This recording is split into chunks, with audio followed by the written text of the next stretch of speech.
നമ്മുടെ ഏരിയയിലല്ല, കുറച്ച് കുത്താപ്പാടി ഏരിയയിലാണ് ഇത്. നമ്മുടെ കുത്താപ്പാടി വാട്ടാങ്ങിന്റെ ബാക്ക് സൈഡില് ഒരു വീടുകളിലേക്കാണ് ഇപ്പൊ ഇത് സംബന്ധിച്ച് ബുദ്ധിമുട്ടുണ്ടായിരിക്കുന്നത്. അവിടെ എല്ലാ വീടുകളിലും വെള്ളം കയറി, അവിടുത്തെ മതിലുകളെല്ലാം പൊളിഞ്ഞു. അവിടെ ഒതുക്കിയിട്ട കാറിന്റെ മുകളിലേക്ക് മതിലുകളെല്ലാം വീണു. വീടുകളുടെ ഉള്ളിലെല്ലാം എല്ലാ വീടുകളുടെ ഉള്ളില് വെള്ളവും മണ്ണും കയറിയിരിക്കുന്ന സാഹചര്യത്തിലാണ് അവരവിടെ പോയി ക്ലീൻ ചെയ്തിരിക്കുന്ന സിറ്റുവേഷൻ ആണ്. ഈ പുലർച്ചെ 2 മണി എന്നൊക്കെ പറയുമ്പോൾ എല്ലാവരും ഉറങ്ങുന്ന ഒരു സമയമാണ്. അതിൽ വലിയൊരു ശബ്ദത്തോടു കൂടിയായിരുന്നല്ലേ ഇത് സംഭവിച്ചത്?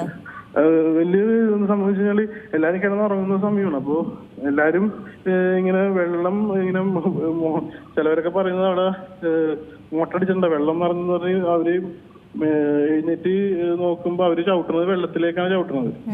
എല്ലാ വീട്ടുകാരുടെയും പ്രതികരണം അങ്ങനെ തന്നെയായിരുന്നു. അവര് വെളുപ്പിന് എഴുന്നേറ്റ് വന്ന് ചവിട്ടുമ്പോ നോക്കുമ്പോ വെള്ളം കുത്തി ഒലിച്ച് വരുന്നൊരു സിറ്റുവേഷൻ ആയിരുന്നു. കാര്യം 1,38 ലക്ഷത്തിന്റെ ടാങ്കാണത്, ലിറ്ററിന്റെ.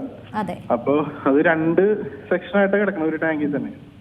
അതില് ഒരു സെക്ഷനാണ് ഇടിഞ്ഞേക്കുന്നത്. അപ്പൊ ഈ 65 ലക്ഷത്തോളം ലിറ്റർ വെള്ളമാണ് ഫുള്ള് കുത്തി ഒലിച്ച് വന്നിരിക്കുന്നത്.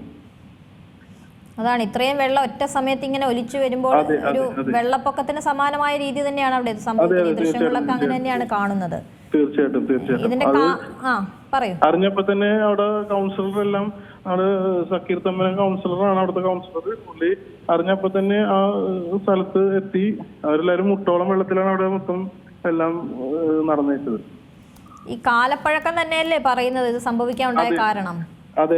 അവര് ഇപ്പൊ നിലവിൽ അവിടെ വാട്ടർ അതോറിറ്റി ഉദ്യോഗസ്ഥരെല്ലാം വന്നിട്ടുണ്ട്. കളക്ടർ വന്നായിരുന്നു, TJ Vinod MLA, Thomas MLA എല്ലാവരും ഉണ്ടായിരുന്നു. അപ്പോ അതിന്റെ സൈഡ് 40 വർഷത്തിന് മുമ്പാണ് ഈ ടാങ്ക് പണിതിരിക്കുന്നത്.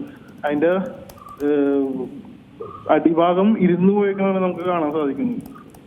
40 വർഷം കഴിഞ്ഞ ബിൽഡിംഗ് ആയതുകൊണ്ട്, ടാങ്ക് ആയതുകൊണ്ട് അതിന് കാലപ്പഴക്കത്തിന്റെ ഒരു സംഭവിച്ചാണെന്ന് അറിയാൻ സാധിച്ചത്. ഏറ്റവും പുതിയ വാർത്തകളും വിശേഷങ്ങളും വിരൽത്തുമ്പിൽ അറിയാൻ സീ മലയാളം ന്യൂസ് എല്ലാ ഡിജിറ്റൽ പ്ലാറ്റ്ഫോമുകളിലും ലഭ്യം.